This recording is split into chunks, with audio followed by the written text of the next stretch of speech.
Hello everybody, this is Kirisho here. Now, it's gotten quiet again, so I do believe we'll be able to record. Hopefully. Now, whenever we last left off, Uzuki had just taken the recommendations and had found that things were a bit more challenging. Everyone had phenomenal quirks, and, well, wasn't that hard to believe. So, she got into UA. Now, in the week coming up to the events for UA, she had an idea. She always thought about her hero costume and found it very interesting, so she would just ask her mom one simple question. Since she basically does have darkness as a quirk and she does have a hero costume concept and a color picked out, can she dye her hair? Which her mom somewhat questioned about. She's asking why, and she would just say that her hair, it doesn't really fit a lot because it's green and it has white tips. So she wants to get it dyed black or something. So it'll at least help fit. Besides, it's probably would look a little bit better. Her mom would say that that's not really true. It doesn't always need to be like that.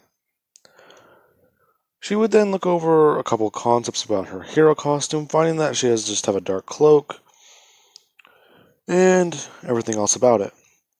The wristbands, the outfit, except she just does not have the orbs, which are a bit weird. She's just asking about why she's not trying to go for a different color or things like that, which is whenever she would explain exactly what she's trying to go for. She's not trying to go for intimidation, she's trying to go for stealth. She can take down someone whenever she can, using combat as a last form. Besides, if I want to, I could probably just throw them around with telekinesis. Honey, you shouldn't really do that. You could hurt someone really bad like that. Yeah, I know. But can I? Which is whenever Inko would finally give in. Going to go get her dad's hair dye. Now, with that being said, the next week at UA, she would show up. As she walks to the door, everyone would just be staring at her for a second until she does sit down. Momo and Todoroki immediately coming over and asking her exactly what she did. She hasn't really been hanging out with them as they've all been trying to figure things out on their own. Momo was barely able to finish up the concept for her hero outfit, while Todoroki, he was able to at least get his concept done into the to the hero department, so that they can submit the form and create his costume. Now, because of that, I do want to say Ibarra and Kendo, they are both in Class 1A. One of them taking Ayama's place, the other taking Invisible Girl's place, and for the sake of it, I want to say that one guy is still not there. Because yes, he did see Todoroki as a nice person, he still decided to pick the other school. So, with that being said, let us continue. Now, people would walk over and exactly ask why they didn't see them in the practical exam, or even at the exams at all.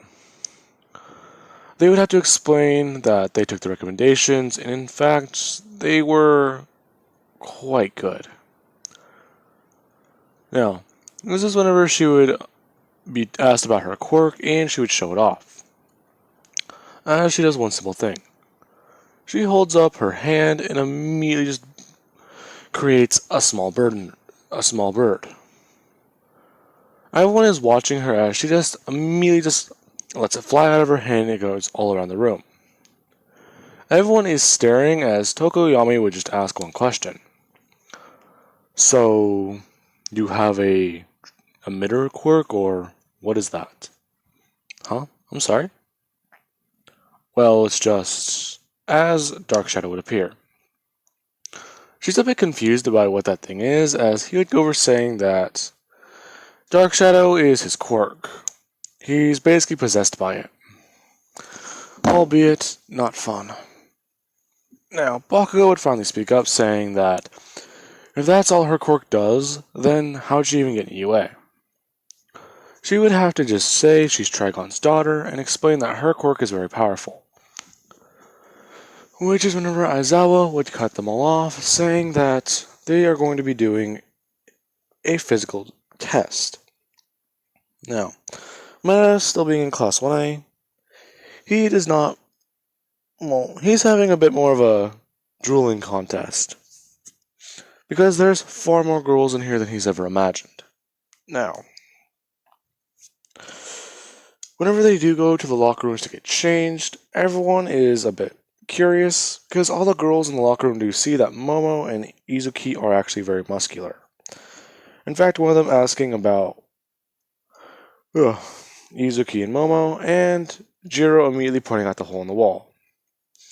As she would just hold out her finger and immediately watch as a small spike immediately starts jabbing through, as it immediately just plugs into the wall, and all you hear is one thing, a loud thud. They just ask her what she just did, and she would say that she just made a small mallet, and probably punched that guy in the face. Now, with that, they would all walk outside, and the girls are just staring as they do see Mineta covering his eye, figuring out that it was him. Now, Aizawa, he would immediately just toss the ball over to Bakugo, saying that he got the highest score in the practical test. So, well, you go. Now, Bakugo, he would immediately cock back his arm, as he begins to charge his quirk. As soon as he lets go of it, all you hear is a loud explosion and, well, a boom, as it gets sent flying. Now, the ball flies about 800 meters, or I believe feet, before falling to the ground.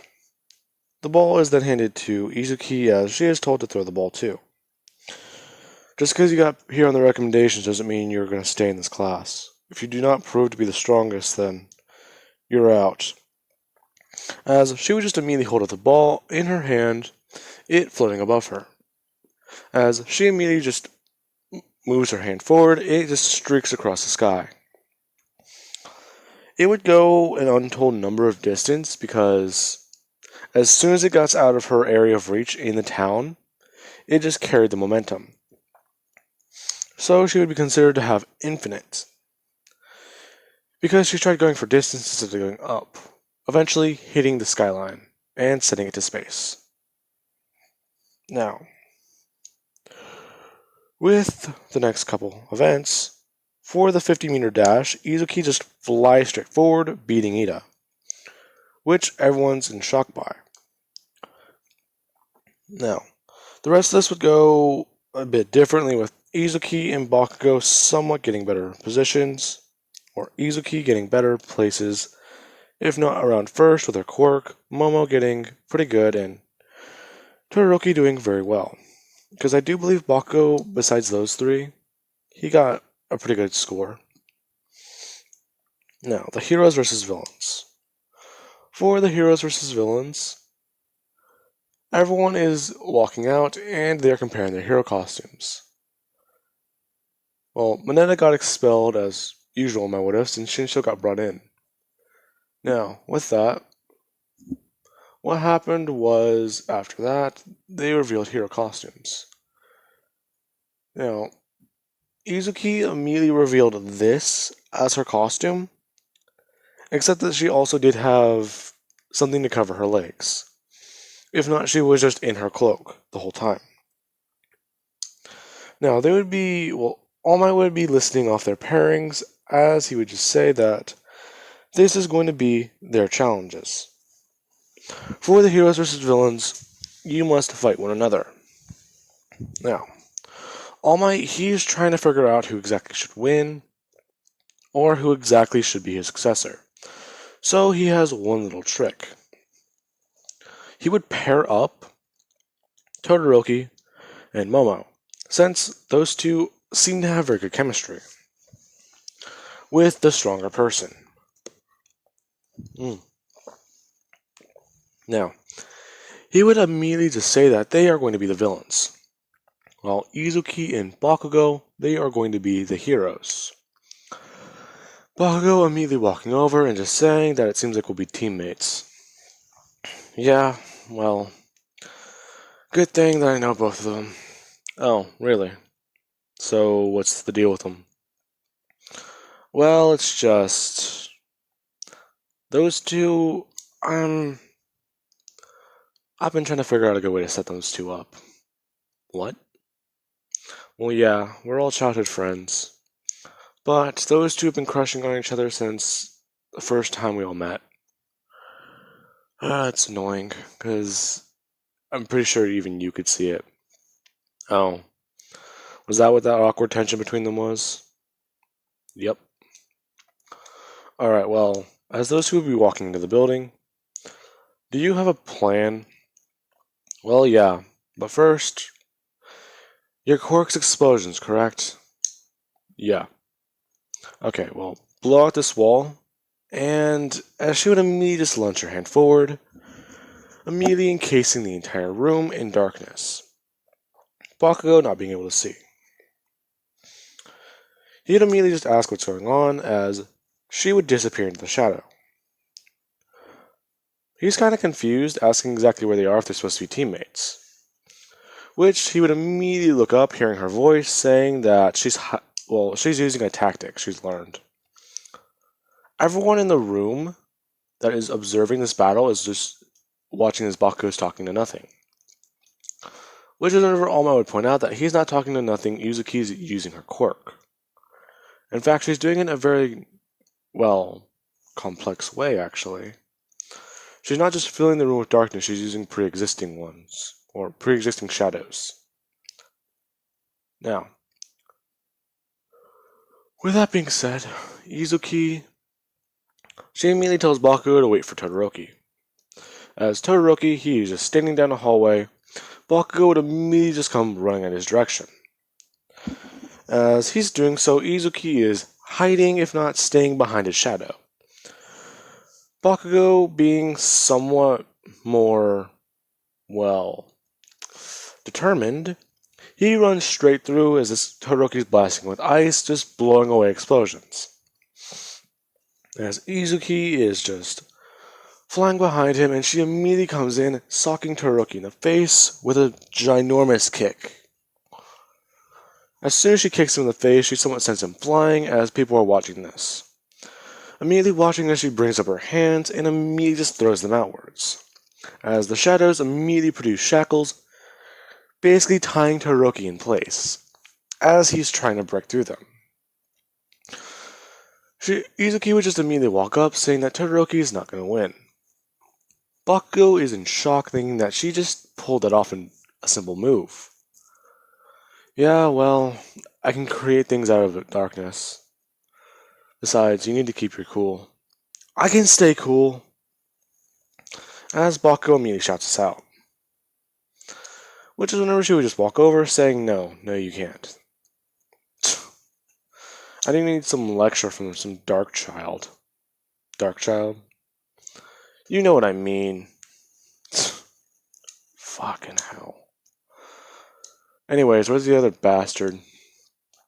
Well, if I know her... As Momo would immediately just come running out with a staff. She immediately just throws some shurikens, as she also does throw marbles. Now, she's actually working on being a bit more strategic with the way she plans things. Fighting against Uzuki, she's always found that if she uses common misdirection, and or just tries to piss her off, she can get her, fairly easily.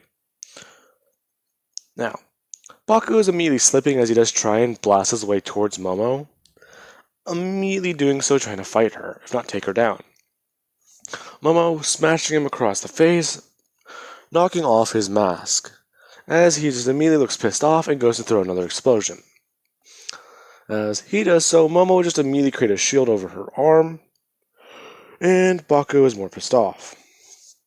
He tries to get through it again, just blasting explosion after explosion until Todoroki does do one thing. He immediately covers his fire side, immediately blasting it towards Bakugo. Uzuki immediately just making a shield behind him, as she tells him to at least watch out. I don't need this lecture from you. Really? Because it seems like you do. You know what happens if fire makes contact with your explosions? That doesn't matter. We're winning anyways. You're a dipshit. You know that? As these two just keep going back and forth. Momo, taking advantage of this, would just try and sweep Bakugo's leg and smash him in the chest. She would find it unsuccessful until she does one thing.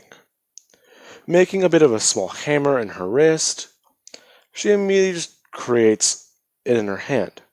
Immediately turning around, smashing Bakugo in the head with it. Now, she didn't hit him with the full force of the hammer, she turned it sideways, so she hits him sideways with it. Because I know what it's like to be hit with one of those. And that amount of force concentrated in one spot can hurt. If not, like, break your actual skull. So she slammed it sideways into his head, disorienting him as he would just blast an explosion downwards, knocking them to the floor below. Now, people are watching this happen, and a lot of them are commenting on how this is a bit more complex. As you just see Uzuki immediately do one thing. She vanishes into the darkness as Bakugo is still trying to recover. Momo, she's looking around, and she's actually doing one thing, creating road flares and immediately throwing them all around the room. As Uzuki is encased in the room in more and more darkness over and over and over again. Eventually coming to the point where Momo, she gets grabbed by one thing. There is a giant bird holding her as she immediately just gets grabbed by her arms at her joints, and it immediately just wraps around her legs, immediately encasing her. As Uzuki walks up, saying that she's won, and immediately just somewhat messing with her by flicking her on the nose. She would then walk over to Bakugo, and basically see if he's okay. Hey, asshat, are you still alive? Why do I feel like I was hit by a pickup truck? You weren't hit by a pickup truck, you were hit by a hammer. Oh, that explains that. As he's just getting, a feel for his situation, if not his surroundings. She would immediately just offer him a hand to try and get him off the ground, but he would just shake it away, saying that he doesn't care. Besides, he doesn't need her help. Really? Because I'm the one who captured those two. You were basically here as a fucking distraction. As Bakugo turns around saying, do you want to go? Now, they would eventually get all patched up as everyone is talking back in the room, asking her exactly how she was able to do that. She would just say that she was able to do that fairly easily. In fact, the first time she did that was not easy to control, as she immediately creates a giant raven and immediately just falls behind it, disappearing.